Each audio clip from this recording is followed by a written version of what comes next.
आपका स्वागत है हमारे चैनल फिजिक्स स्कॉलर में। हम लोग ने लास्ट वीडियो में अभी तक जितने वीडियो हमने दिए हैं उसमें लास्ट में हमने क्या क्या पढ़ लिया है। सबसे पहले हमने क्या पढ़ा था, फिजिकल क्वांटिटीज के बारे में पढ़ा था। फिर उसके बाद हमने फिजिकल क्वांटिटी का मेजरमेंट कैसे होता है उसके बारे में पढ़ा था। फिर उसके बाद हमने क्या पढ़ा था, सिस्टम कितने हैं मेजरमेंट के, 3 सिस्टम बताया था हमने, एमकेएस, सीजीएस और एफपीएस। ठीक है, और उसके बाद हमने टाइप्स ऑफ यूनिट पढ़ रखा था। ठीक है, कितने टाइप्स हैं बताया था हमने, 4 टाइप्स के हैं। चारों टाइप्स को बताया था। उसमें प्लेन एंगल को थोड़ा डिटेल में बताया था, क्योंकि हमने बताया था उस एंगल को रेडियन में मेजर करना सबसे इंपॉर्टेंट है। ठीक है, इतना हमने बता दिया था। लेकिन जब फर्स्ट वीडियो में जब मैं बता रहा था आप लोगों को कि जो फिजिकल क्वांटिटीज के बारे में बताया था कि ऐसी क्वांटिटी जिसको हम डायरेक्ट या इनडायरेक्ट वे से मेजर कर सकें, तो हमने बताया था उस समय आपको कि हम बताएंगे आपको कि डायरेक्ट और इनडायरेक्ट मेथड होता क्या है। ठीक है, जब फिजिकल क्वांटिटीज की बात हो रही थी तो बताया था हमने फिजिकल क्वांटिटी का definition, those quantity which can be measure directly और indirectly, and using this quantity we study the various physical phenomena. ठीक है, तो आज हम लोग डिस्कस करेंगे डायरेक्ट और इनडायरेक्ट मेथड के बारे में कि क्या होता है डायरेक्ट मेथड और इनडायरेक्ट मेथड। ठीक है, देखिए हमने यहाँ बोर्ड पर लिख रखा है मेजरमेंट ऑफ डिस्टेंस और लेंथ।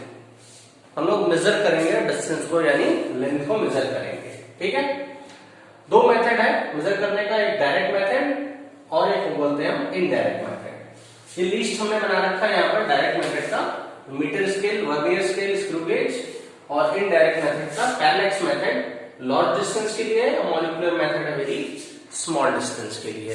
तो पहले मैं बता दूं आपको कि डायरेक्ट मेथड होता क्या है। देखिए डायरेक्ट मेथड ये होता है कि डायरेक्टली हम दो ऑब्जेक्ट के जिसे हमें 2 ऑब्जेक्ट के बीच का डिस्टेंस फाइंड आउट करना है, तो डायरेक्टली हम मेजर कर सकते हैं उसको जाकर। ठीक है, तो मतलब इसका जो रेंज होगा डिस्टेंस बिटवीन 2 ऑर्डर का वो बहुत ज्यादा नहीं होगा, इसको हम मेजर कर सकते हैं, देख सकते हैं। ठीक है, लेकिन इनडायरेक्ट मेथड में क्या होता है, ये डिस्टेंस हमारा इतना ज्यादा होता है या डिस्टेंस हमारा बहुत ही कम होता है, इसको हम मेजर नहीं कर सकते हैं डायरेक्टली। मींस डायरेक्टली हम अपने हैंड का यूज करके इनके डिस्टेंस या लेंथ को मेजर नहीं कर सकते, इसलिए इसको बोलते हैं इनडायरेक्ट मेथड। ठीक है, तो 2 मेथड हम लोगों ने पढ़ लिया, डायरेक्ट मेथड और इनडायरेक्ट मेथड। ठीक है, डायरेक्ट मेथड देखिए metre scale, vernier calliper, screw gauge. ठीक है, इसको हम लोग अभी डिटेल में नहीं पढ़ेंगे। Vernier scale, screw gauge, metre scale आप जानते हैं, मीटर स्केल जो आता है 15 सेंटीमीटर लेंथ का, उससे हम किसी ऑब्जेक्ट का लेंथ या मेजर कर ले तो डायरेक्ट मेथड हो गया मीटर स्केल से। वर्नियर कैलिपर, स्क्रू गेज का एक मेरा अलग वीडियो बनेगा, एक वर्नियर का अलग वीडियो बनाएंगे और स्क्रू गेज का एक वीडियो अलग बनाएंगे, उसको आप देख लीजिएगा। लेकिन यदि आप केवल क्लास के लेवल से पढ़ना चाहते हैं, 11th के लेवल से, तो ये आपके सिलेबस में नहीं है। ठीक है, कंपटीशन लेवल के लिए है, तो कंपटीशन के पर्पज से मैं अलग से एक वीडियो बनाऊंगा वर्नियर कैलिपर्स का। कुछ उस पे प्रॉब्लम्स हो रहेंगे, कुछ बेस्ड प्रॉब्लम्स जेई लेवल के या नीट लेवल के, और स्क्रू गेज एक लेक्चर बताऊंगा, एक बनाऊंगा वीडियो। ठीक है ना, तो आज हम बात करते हैं इनडायरेक्ट मेथड का। ठीक है, इनडायरेक्ट मेथड में जैसे हमें पहला जो यहाँ पर यूज कर रहे हैं पैरेलैक्स मेथड, बहुत इंपॉर्टेंट है पैरेलैक्स मेथड। ठीक है, पैरेलैक्स मेथड की बात हम यदि करें तो क्या होता है, यहाँ पर डिस्टेंस काफी ज्यादा होता है, लिखे फॉर वेरी लार्ज डिस्टेंस। ठीक है, तो जब बहुत बड़ा डिस्टेंस हमको मेजर करना होता है, ठीक है, तो हम यूज करते हैं पैरेलैक्स मेथड का। ठीक, चलिए अब हम पढ़ते हैं पैरेलैक्स के बारे में कि क्या होता है पैरेलैक्स। पैरेलैक्स डिस्टेंस मेजर करने का इनडायरेक्ट मेथड है, और डिस्टेंस हम कैसा मेजर करेंगे, between 2 objects which are very far from each other, दोनों एक दूसरे से काफी दूर पर रहेंगे। ठीक है, और उन ऑब्जेक्ट के बीच का डिस्टेंस हम जिस मेथड से फाइंड आउट करते हैं उसको बोलते हैं पैरेलैक्स मेथड। जैसे distance between earth and sun, distance between earth and moon. ठीक है, ये काफी ज्यादा डिस्टेंस पर है, तो उनका जब हमें डिस्टेंस मेजर करना होगा तो हम पैरेलैक्स मेथड यूज करते हैं। ठीक है, अब हम पढ़ते हैं आज कि पैरेलैक्स होता है क्या। सबसे पहले हम पैरेलैक्स की बात करते हैं कि क्या होता है पैरेलैक्स। ठीक है, चलिए हम पैरेलक्स पढ़ते हैं। पैरेलक्स के लिए हमने एक फिगर यहाँ बना रखा है। हम सपोज कर लेते हैं ये हमारा एक रोड है, ठीक है, ये हमने सपोज कर लिया ये रोड है, और एक ये कार है, हमने मान लिया कार है, ठीक है, ये ए पोजीशन से बी पोजीशन जा रहा है, ठीक है, कार का पोजीशन ए से बी है, ए से बी की तरफ कार ये मूव कर रहा है, ठीक है। और यहां पर इससे रोड से किसी पर्टिकुलर डिस्टेंस पर एक ट्री है और एक टावर है, ठीक है। और यदि इस टावर से हम इस कार ए के बीच का डिस्टेंस यदि हम मेजर कर इस यहां से और कार के बीच यदि हम एक लाइन ड्रॉ कर दें, ठीक है, कुछ इस तरीके से, ये इसे हम बोलते हैं लाइन ऑफ साइट, ठीक है। लाइन ऑफ साइट आप जानते होंगे, क्लास 10th में यदि आप हाइटिंग डिस्टेंस पढ़े होंगे तो जानते होंगे line of site. Line of site क्या होता है? Is the line between observer and object. तो हम यहां पर मान ले रहे हैं कि कार ए जो ए पोजीशन पर है, यहाँ ये ऑब्जर्वर है, तो ये ऑब्जर्वर हो गया और ये क्या हो गया? ऑब्जेक्ट। इसके लिए इन दोनों के बीच का जो इन दोनों को यदि किसी लाइन से मिला दिया जाता है, इसको हम क्या बोलते हैं? This one is called line of site, line of site, ठीक है। और इस कार ए में कोई यदि ऑब्जर्वर बैठा है, ठीक है, वो इस ट्री को यदि ऑब्जर्व करता है, तो हम ट्री से भी इसको यदि यहां मिला दें तो एक ये भी क्या हो जाएगा? This one again is line of site, ठीक है। तो यहां दो लाइन ऑफ साइट हो गए, एक टावर के लिए हो गया और एक ट्री के लिए। कौन ऑब्जर्व कर रहा है? कार ए, या हम बोले कि कार ए में यदि कोई कार जो है पोजीशन ए पे जो है, इस पे इसमें कोई पर्सन बैठा हुआ है, ठीक है। चूंकि कार मोशन में है तो हम सपोज कर सकते हैं थोड़ी देर बाद ये रोड के थ्रू कहां आ जा रही है? इसी पोजीशन बी पर आ जा रही है, ठीक है।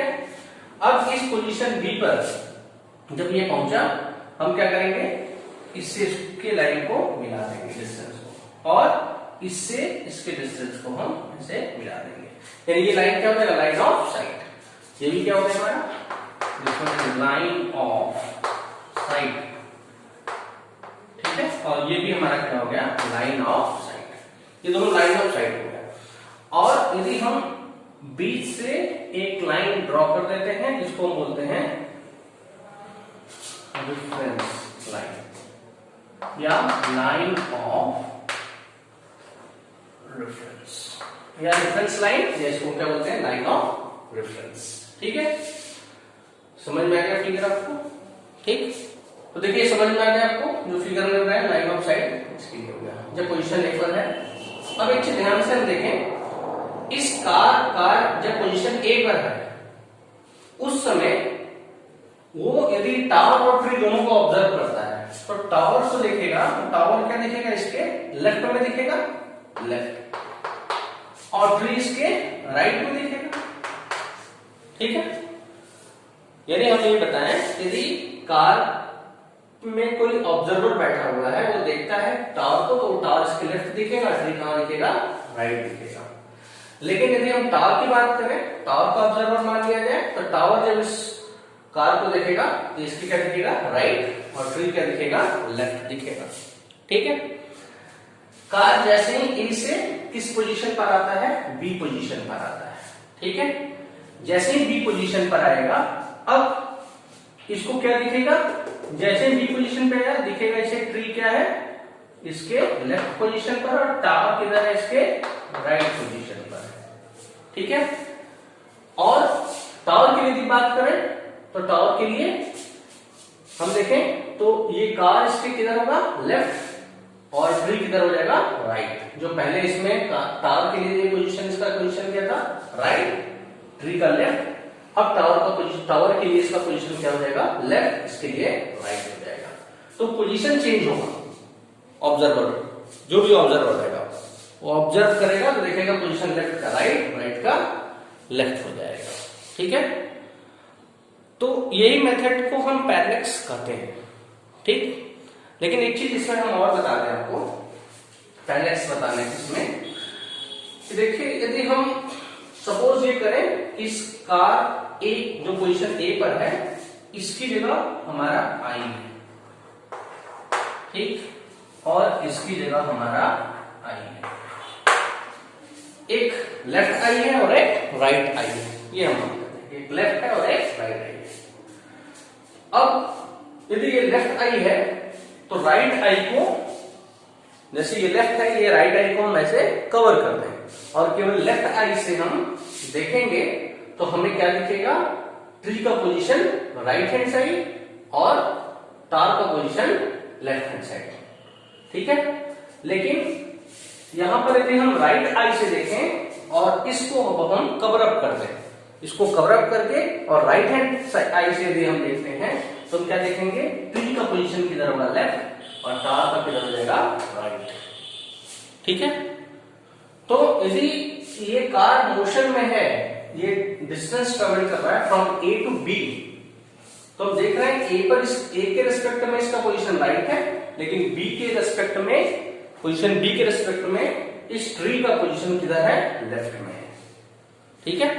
तो इसका मतलब कार कैसे जा रहा है, आगे, और ये ट्री इसको कैसा दिखेगा, पीछे जाता हुआ, ठीक है। देखें ये इधर जब ए पर है, ये ट्री किधर है, राइट दिख रहा है, लेकिन जैसे ही बी पर आ गया ये इसको लेफ्ट दिखेगा।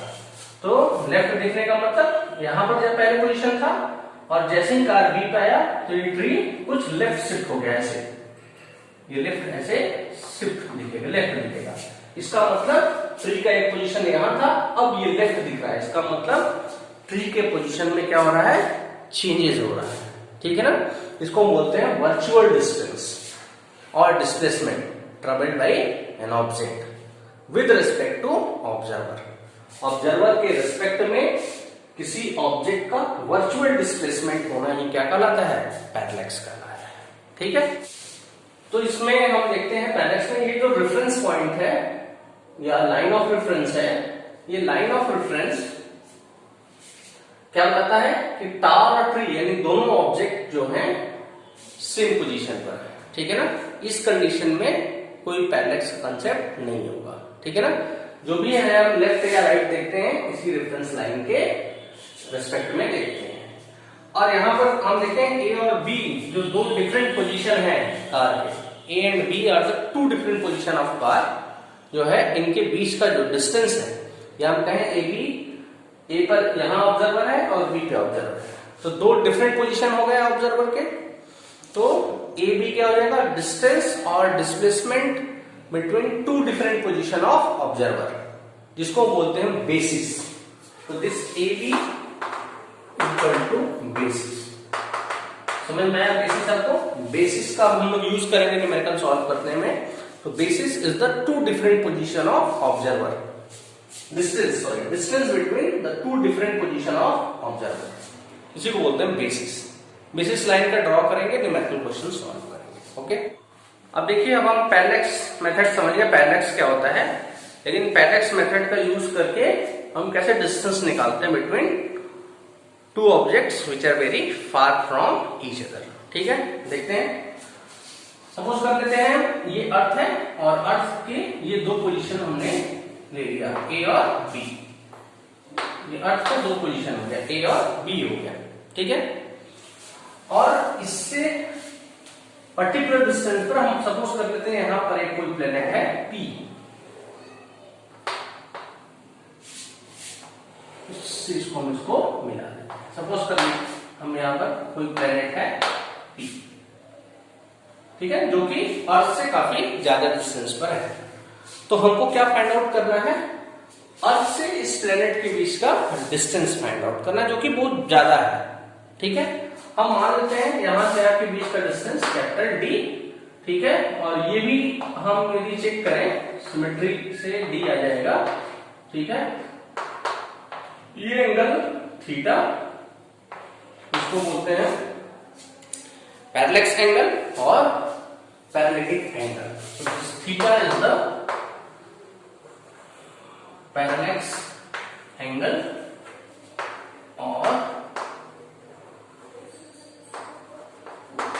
पैरालिटिक थीटा है। ठीक है, तो ए और बी दो डिफरेंट पोजीशन, यहाँ पे दो ऑब्जर्वर है, एक ऑब्जर्वर ए पर है अपना इंस्ट्रूमेंट लेकर, वो मेजर कर रहा है डिस्टेंस, बी पर एक ऑब्जर्वर है लेकिन दोनों अर्थ सरफेस पर है, एक ऑब्जर्वर ए पर है और एक बी पर है। ठीक है, दोनों इंस्ट्रूमेंट लेकर इस प्लेस से इस प्लेनेट के बीच का डिस्टेंस मेजर कर रहा है। ठीक है, और हम देखेंगे सिमेट्रिकली दोनों सेम आएगा, यहां से यहां तक डिस्टेंस, यहां से डिस्टेंस ऑलमोस्ट सेम आएगा। ठीक है, अब जो हम लोग पीछे जो फिगर बनाए थे उससे जब हम इसे कंपेयर करेंगे, तो यहां पर क्या है, A position of car first में था और ये position of car at B position, और ये हमारा पी जो था वो ट्री की तरह दिख रहा है, लेकिन जो टावर है वो टावर को हम दिखाया नहीं है। हम मान सकते हैं कि टावर कहीं यहां पर है, टावर की जगह हम क्या ले सकते हैं, कोई स्टार ले सकते हैं, स्टार जो कि काफी दूर पर होगा, star is very far from this earth surface. ठीक है, और यहां से भी हम यहां इसको स्ट्रेट लाइन मिला देंगे, ये क्या हो जाएगा, this straight line will be line of reference, इसी को क्या बोलेंगे हम, लाइन ऑफ रेफरेंस। इसी के रेस्पेक्ट में हम लेफ्ट राइट का कंसेप्ट देखते हैं।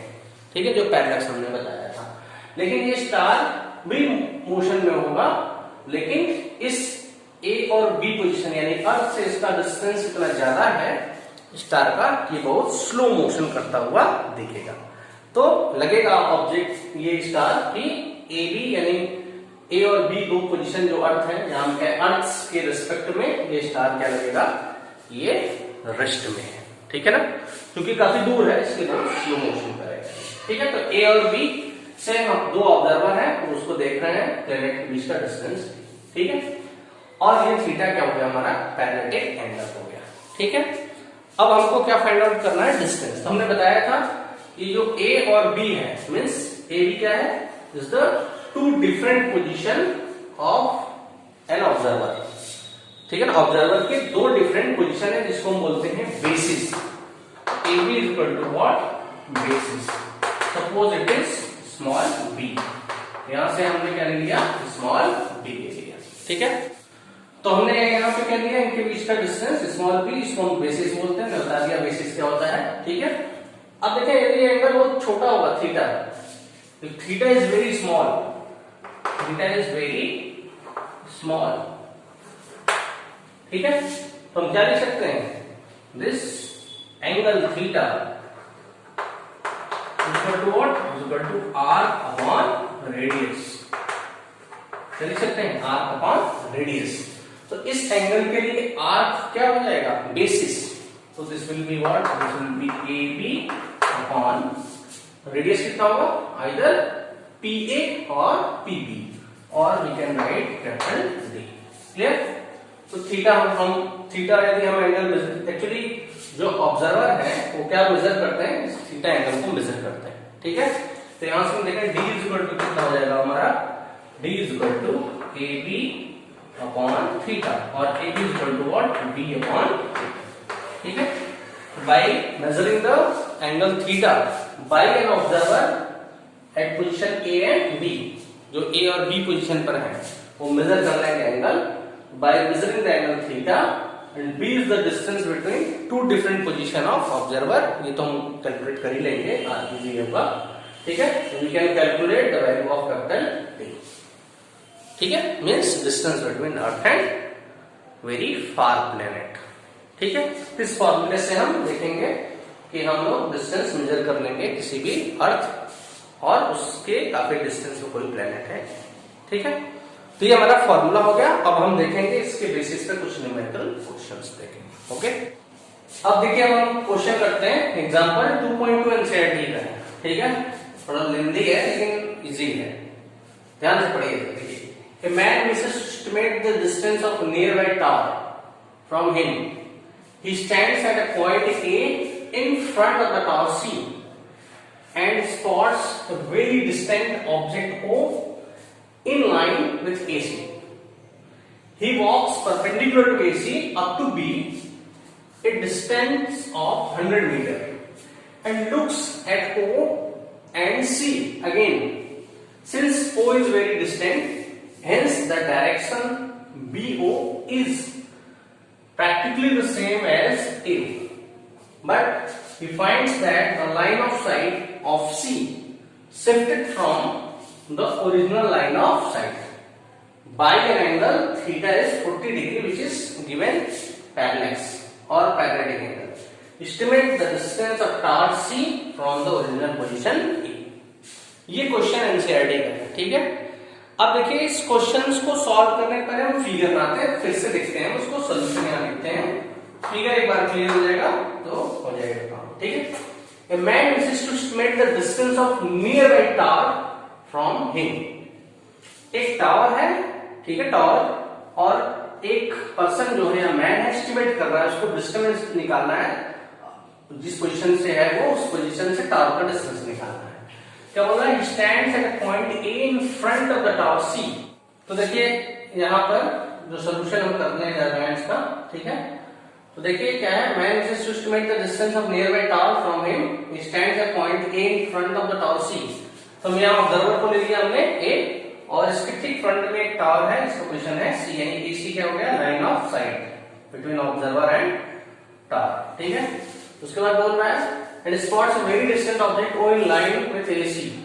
एक ओ पर है ऑब्जेक्ट, ये ऑब्जेक्ट है जो वेरी फार है या डिस्टेंट है, यहाँ से काफी दूर पर, ठीक है, लाइन विद एसी, एसी की लाइन में है। He walks perpendicular of AC up to, AC के परपेंडिकुलर ये डिस्टेंस चल रहा है अप टू बी, और ये डिस्टेंस कितना है, 100 मीटर, ठीक है। देखिए walks perpendicular to AC up to B, a distance of 100 meter, and looks at O and C. फिर यहाँ से ये O को भी देख रहा है और C को भी देख रहा है, ठीक है ना। लेकिन क्या बोल रहा है, O is very far distance or distant object, hence the direction BO is practically same as the O. तो AO के सेम डायरेक्शन होगा BO, यानी परपेंडिकुलर लाइन हमें जूम कर सकते हैं, सभी डिस्टेंस दोनों सेम होगा, ठीक है ना। O is practically same as the, but he finds the line of sight of C shifted from original position. तो line of sight C जो है ओरिजिनल पोजीशन पहले ये था, से कितना शिफ्ट हो जाएगा, कितना एंगल, 40, इसी को पैरेलैक्स एंगल बोलते हैं, ठीक है। shifted from original line of sight by an angle 40, which is parallax angle. Estimate the distance of the star from observer. तो मान लेते हैं डिस्टेंस कितना है, कैपिटल D है। तो let the distance between star and observer is capital D.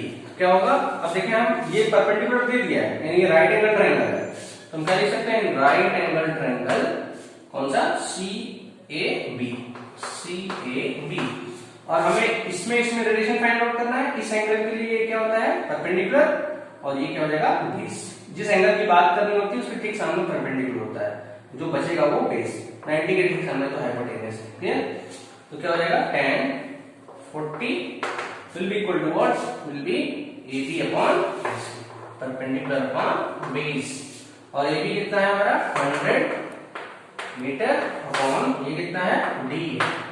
हमें D find out करना है, तो D इक्वल टू कितना हो जाएगा, 100 metre upon tan of 40 degree, और tan 40 की हम वैल्यू देखेंगे, ठीक है, याद नहीं रखना है। और जब हम पुट करेंगे इसकी वैल्यू देखकर, तो फाइनली आंसर आ जाएगा 119 मीटर, ये आंसर आ जाएगा। एक तो ये तरीका, एक तरीका और भी है, यदि 90 नहीं होता तब भी एंगल इज इक्वल टू क्या होता, r अपॉन रेडियस, ठीक है।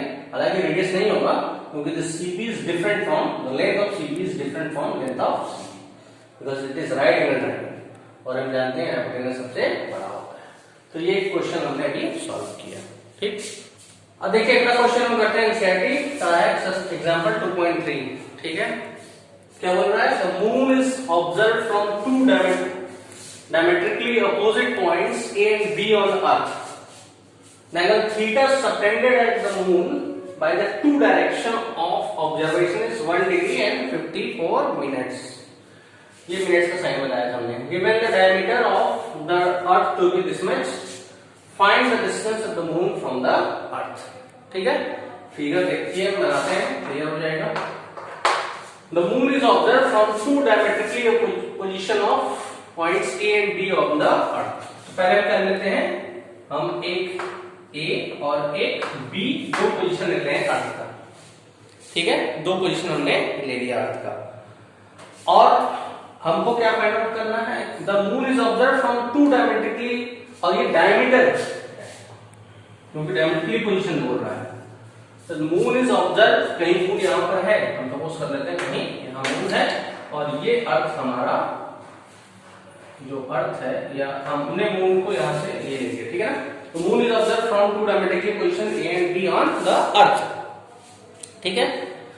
अब देखिए एंगल बोल रहा है, तो डायमेट्रिकली में हम डायमीटर पहले इसको बना दें, मींस हम इसको अर्थ को ऐसे स्क्वायर टाइप में बना सकते हैं, ऐसे। ये हम पूरा ले लिए अर्थ, तो पॉइंट हो गया ए और ये हो गया बी, जो कि डायमीटर हो गया। ये पूरा हमारा क्या हो गया, दिस वन इज अर्थ, और ये ए बी क्या हो गया, डायमीटर। तो मून को हम यहां से ऑब्जर्व कर, तो बोल रहा था angle theta subtended at the moon, moon पर एंगल थीटा सबटेंड होगा बाय 2 डायरेक्शन ऑफ ऑब्जर्वेशन। तो एक ऑब्जर्वेशन यहां से लिया जा रहा है ए से, और एक बी से, दोनों मिलकर कितना मून पर एंगल सबटेंड कर रहे हैं, इसी को हम क्या बोलते हैं, पैरेलैटिक एंगल या पैरेलैक्स एंगल। कितना एंगल ये बता रहा है, देखें theta, and this theta is given 1 degree 54 minute, ठीक है। Given the diameter of the earth to be this much, तो ये दिया हुआ है 1.276 into 10 power 7 मीटर, ये डायमीटर ऑफ द अर्थ दिया हुआ है। हमको क्या फाइंड आउट करना, find out the distance between moon and earth, moon से अर्थ का डिस्टेंस ये, और यहां से ये दोनों क्या होगा, सेम होगा, ठीक है। सिंपल, क्या करेंगे हम, angle is equal to R upon radius, और हमने बताया था इस एबी को हम क्या बोलते हैं, दिस इज कॉल्ड बेसिस, और मान लिया हमने इसको रेडियस स्मॉल बी। बेसिस बताया था distance between 2 different position of observer at earth surface, there surface, ठीक है। तो हम क्या यूज करेंगे, since angle theta is equal to what, R upon radius, ये फॉर्मूला होता है, ठीक है। तो हमें क्या फाइंड आउट करना है, ये रेडियस फाइंड आउट करना है, आइदर एमए और एमबी। तो यहां से रेडियस कितना हो जाएगा, this radius is equal to R upon theta, और आर कितना दिया हुआ है, एबी, ठीक है। तो एबी की वैल्यू कितनी है, हम यहां पुट कर देते हैं एबी अपॉन थीटा, और एबी कितना दिया हुआ, 1.276 into 10 power 7 metre, divided by angle जो दिया हुआ है वो किसमें दिया हुआ है, 1 डिग्री एंड 54 मिनट्स में। तो हमने बताया था, देखिए इंपॉर्टेंस आ गया यहाँ पर, जो एंगल हमने बताया था डिग्री को, मिनट को, इसको रेडियन में कन्वर्ट करने के लिए क्या करेंगे, हम इस पूरे को रेडियन में कन्वर्ट करेंगे, तभी यूनिट हमारा जो आएगा वो मीटर में आएगा, ठीक है। तो यहाँ पर हम यदि यहाँ हम पुट कर दें वैल्यू इसकी, तो 1 डिग्री में कितना मिनट होता है, हमें बताएगा 60 एंड 50 कितना हो जाएगा, 114 मिनट हो जाएगा, ठीक है। और 140 मिनट को हम सेकंड में यदि चेंज कर दें तो कितना हो जाएगा, 14 into 60, डबल डैश का मींस क्या हो जाता है, सेकंड। और हमने बताया था 1 सेकंड में कितना रेडियन है, बताया नहीं, आपको याद नहीं होगा, याद कर लीजिए या निकाल भी सकते हैं, तो डायरेक्ट लिख देते हैं into 60 into 4.85 into 10 power -6 radian, ये होता है 1 सेकंड में इतना रेडियन। बस, तो हम क्या करते हैं, इसको यहाँ हटाकर इसकी वैल्यू पुट कर देते हैं, कितना होगा, 114 into 60 correct into 4.85 into 10 power -6, ये रेडियन में हो जाएगा।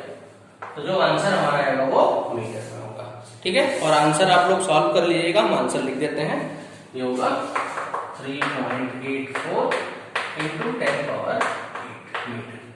तो this will be your answer, ठीक है, this distance of the moon from earth, ठीक है। अब आइए हम करते हैं एग्जांपल 2.4 एनसीईआरटी का। क्वेश्चन क्या है, the sun's angular diameter is measured to be 1920 double dash में सेकंड दिया हुआ है, ठीक है, means 1920 second. The distance d of the sun from the earth is 1.496 into 10 power 11 meter. What is the diameter of the sun? Figure बनाते हैं, clear होगा, ठीक है। The sun's angular diameter is measured to be this much. सन का angular diameter इतना दिया हुआ है, ठीक है ना। एंगुलर डायमीटर मींस दो जो डायमीटर हैं, डायमीटर्स जो अर्थ के किसी पॉइंट पर जो एंगल सेपरेट करेंगे वो एंगुलर डायमीटर हो जाएगा, ठीक है। ऐसे बनाना है, सपोज कर लेते हैं ये हमारा सन है, क्योंकि हमें क्या पूछ रहा है, distance D of the sun from the earth is this much. Distance capital D of the sun from earth दिया हुआ है, what is the diameter of the sun. तो हम ये मान लेते हैं पूरा सन है और ये इसका क्या है, diameter. You suppose that AB is the diameter of sun, ये पूरा हमारा क्या है, सन है और AB इज डायमीटर।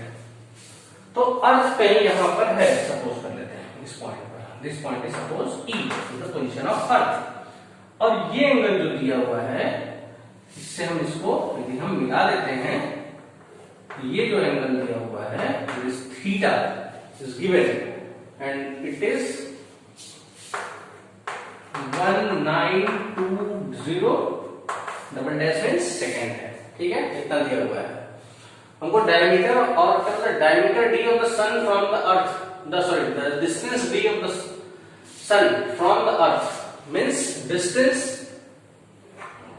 ये यहां से यहां तक, या हम कहें ये यहां से यहां तक टोटल, यहां से यहां तक टोटल, बी से E या A से E डिस्टेंस क्या हो जाएगा, सन का अर्थ से डिस्टेंस होगा, ठीक है। तो और ये AB हमें डायमीटर है, तो क्या है, diameter of sun is equal to what, AB। और हम जानते हैं इसको हम क्या बोलते हैं, बेसिस बोलते हैं, बेसिस B बताया हमने, ठीक है ना। एक फिगर एक मेन पैरेलैक्स मेथड का ये हमें क्लियर हो पिक्चर, तो हम बाकी क्वेश्चंस इस पे कर सकते हैं। तो ये हमारा क्या, बेसिस हो गया और थीटा क्या हो गया, पैरेलैटिक एंगल हो गया। तो पैरेलैक्स एंगल कितना हो गया हमारा, parallax angle theta equal to what, 1920 ठीक है, इतना सेकंड हो गया, फाइन। और हम जानते हैं angle is equal to r upon radius, और रेडियस में क्या हो जाएगा, AE चाहे BE distance of the sun from earth, जो कि दिया हुआ है। तो distance of sun from earth कितना दिया हुआ है, is equal to either AE और BE। तो ये दिया हुआ है कितना है, डिस्टेंस 1.49 इंटू 10 पावर 11 मीटर। हम 2 डिजिट तक ले लेते हैं, ठीक है, 1.49 इंटू 10 पावर 11। और इसको हम किससे दिखाएंगे, कैपिटल D से। Since angle theta is equal to r upon radius, तो यहां हमको क्या फाइंड आउट करना है, इस एंगल थीटा के लिए AB क्या हो जाएगा, r, ठीक है। तो हम लिखते हैं यहां B अपॉन रेडियस कितना है, capital D, the distance between earth and sun, ठीक है। हमें क्या फाइंड आउट करना है, B फाइंड आउट करना है। तो B is equal to what, theta into D, cross multiply करते हैं। थीटा की वैल्यू को पुट कर देते हैं, कितना है 1920 double dash in second into D, capital D is the distance of the sun from earth, कितना है 1.49 into 10 to the power 11 metre. अब देखिए एंगल हमारा किसमें आ गया, सेकंड में आ गया, इसको हमें क्या करना होगा, रेडियन में चेंज करना होगा। तुम जानते हैं, कर सकते हैं, क्या होगा 1920 into कितना होता है 1 सेकंड में रेडियन, 4.85 into 10 power -6 रेडियन, ठीक है, इंटू 1.49 इंटू 10 पावर 11 मीटर, इतना हो जाएगा, ठीक है। यह हमने क्या किया, इससे मल्टीप्लाई कर दिया, जिसमें रेडियन हो गया, और ये D जो है डिस्टेंस हमने मल्टीप्लाई कर दिया, ठीक है। अब इसको आप सॉल्व करिएगा, जो फाइनली आंसर आएगा this will be equal to 1.39 into 10 power 11। आप देख लीजिएगा एक बार सॉल्व करके कितना ही आंसर आ रहा है या कुछ डिफरेंस आ रहा है, ठीक है ना। ये आंसर आपको सॉल्व करना है इतना, ठीक है। तो आई थिंक 10 पावर 9 आना चाहिए, इसको मुझे ऊपर लिखना चाहिए, ठीक है। इसके बाद मैं ऊपर लिखता हूँ यहाँ पर equal to 1.39 into 10 power 9 metre, ये होगा answer. This will be your